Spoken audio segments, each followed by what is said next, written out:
My name's Romy, and I live in Australia. As you've probably heard or seen on the news, Australia's going through one of the worst bushfires we've ever recorded since the bushfires on Black Saturday in 2009. When I first heard the news, I was distraught. I was watching my country, my beautiful country, burn in front of my eyes. After scrolling on Google and seeing thousands and thousands of photos of animals suffering in Australia, I knew I couldn't take it anymore and I had to do something. So I went to school and I told the craft teacher, and we made a plan that with my help and hers and all the students that wanted to, we were going to help donate and make blankets and pouches for the animals. Blankets because after the bushfires, when they've been through horrific temperatures, they can suddenly get very cold and they need some blankets at night time. It is very confusing for their body to get out of horrid temperatures and then be in cold temperatures. So they need very warm blankets. We're also trying to make a lot of pouches for the baby animals that have lost their parents and need to feel comfortable and feel loved in the pouch, just like one that they would be in their mothers. We're trying to make over 200 pouches and blankets, and so far it's been amazing. I couldn't believe how many students in my school were willing to help us. And I'm pretty sure, even though we've only been a week of making it, we are going to hit the 200. Thank you for letting me share my story. And please remember to donate to Australia in this time of need. Thank you.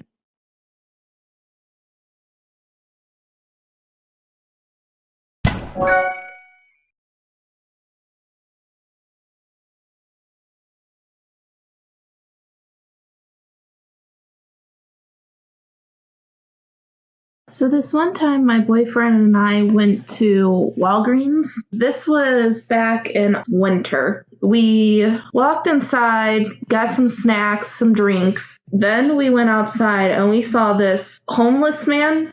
He was in his 50s or so. He had long gray beard and he had tattered clothes. My boyfriend, who was sympathetic, actually went up to the man and asked him what was wrong and how was he doing. And I kind of gave him a look. My boyfriend kind of does a hand movement for me to come over, and we just talked to him. And apparently this guy came all the way from Texas to Michigan, and he was trying to find his way back home. This man just kind of was telling us his story. I just remember feeling so bad for this man that so much crap happened to him. We decided we have to help this man. This man needs our help. We went into Walgreens again, told the man to stay there. We got him a loaf of bread, some peanut butter and jelly. We got him Pop-Tarts, chips, drinks, a big bottle of water.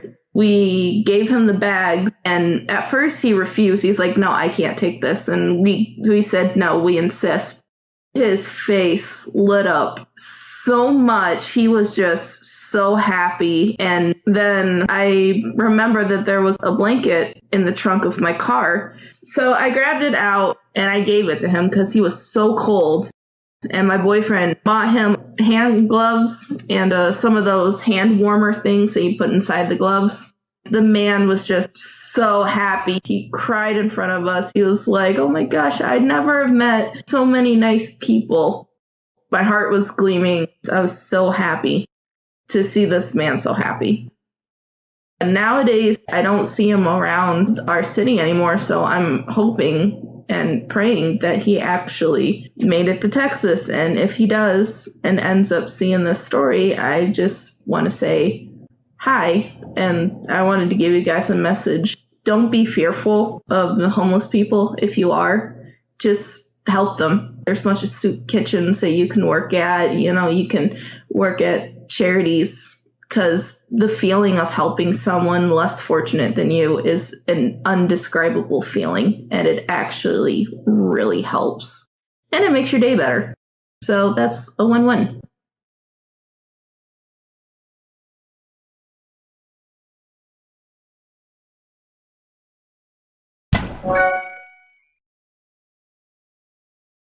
So one day at school, one of my close friends, Megan, came to school looking very ragged.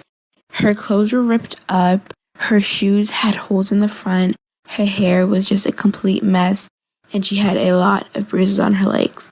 Megan just acted like nothing was wrong, but I could definitely tell because as my mom was a victim of abuse, I could just tell when someone was being abused. So I asked Megan if I could come over to her house after school, and she said that was perfectly fine. So I caught up to her after school, and we were just talking about life and the latest gossip at school. So when I arrived, her house was a complete mess. It reeked of alcohol. The mattresses were downstairs in the living room floor. Her siblings were kind of dirty. Her mom looked a mess, and her dad looked very angry. So I told my mom all about it, and she said I should definitely report it to the counselor. So I did so, and Megan went into counseling, and she came out looking very depressed. So the next day she came into school. She looked actually better, and I asked her what was up, and she just kind of walked off and mumbled something, which I didn't really hear. So then she finally told what was going on, and she got put into a care home. I told my mom that she got put into a care home, and my mom liked Megan very much. She was very fond of her. So we looked into fostering Megan. So now Megan is my foster sister, and we are very happy, and I'm very glad that we made this decision because her father was very abusive, and her siblings were going through such a tough time. Her siblings are still in care, and we couldn't foster her siblings because we didn't have much space for them.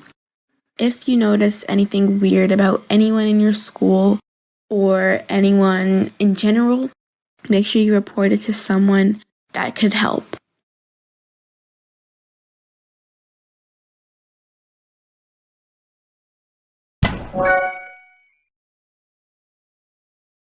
I was born with a disease known as albinism. It's when your body has a lack of melanin. If you don't know what melanin is, it's a thing that gives you your hair color, your skin color, and your eye color. Which, since I didn't have any, that means my hair color was white, my skin color was white, and my eyes were purple. So, when I was a kid, I got bullied a lot. People used to call me a witch, a ghost, a vampire. Once I started getting older, the bullying turned physical. They started punching me and beating me up. And one time I even had to go to the hospital. It was so bad. I was bleeding everywhere. What my mom decided to do is she tried to give me a melanin transfer. It gave my hair a little bit more of a tint. It was more gray, but other than that, it didn't help at all. So my mom let me dye my hair brown and my skin color. And my eyes, I wore contacts, but that didn't work out too well, so I just stopped wearing them.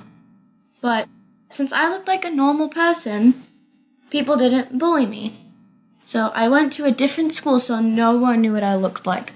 But when I went to high school, there was this one other girl. She was in my middle school, my original middle school, so she knew what I used to look like. She knew I was albino. She had a pool party for her birthday. When I went there, I knew I didn't want to swim, since all the foundation and hair dye would probably come out. I decided to just sit there on the poolside and watch my friends. So I remember hearing giggling behind me, and I knew something was up. So I turned around, and I stood up and said, "What are you guys giggling about?" And they pushed me. When I was in the water, I didn't know what to do. All my foundation was coming off, and I didn't know how to swim. I was drowning. I remember hearing screaming and ambulances. And then I woke up in the hospital. My mom hugged me and told me what happened. I was astonished. I had no clue anyone would ever do that to me. But I guess some friends just aren't truly friends. So fast forward to a few years later, everyone knew what I truly looked like. I didn't wear makeup or anything. I went to the store, and I remember one of my friends was with me, and then she said, "Come on, we should go when someone from school is here." So we walked out, but then they blocked us. They started cornering us in an alley. I didn't know what to do. They pulled out knives on us. So I just ran. A few years later, I moved to my hometown, which is Norway. I went with my cousin, and my cousin also had albinism, so I was known as Ghost Girl and she was known as Vampire. But I didn't really mind it, because it wasn't a rude name, they were just calling us that. It wasn't mean, they didn't bully us or anything. So, I guess that's my story of albinism. If anyone else has albinism, know that you're not alone.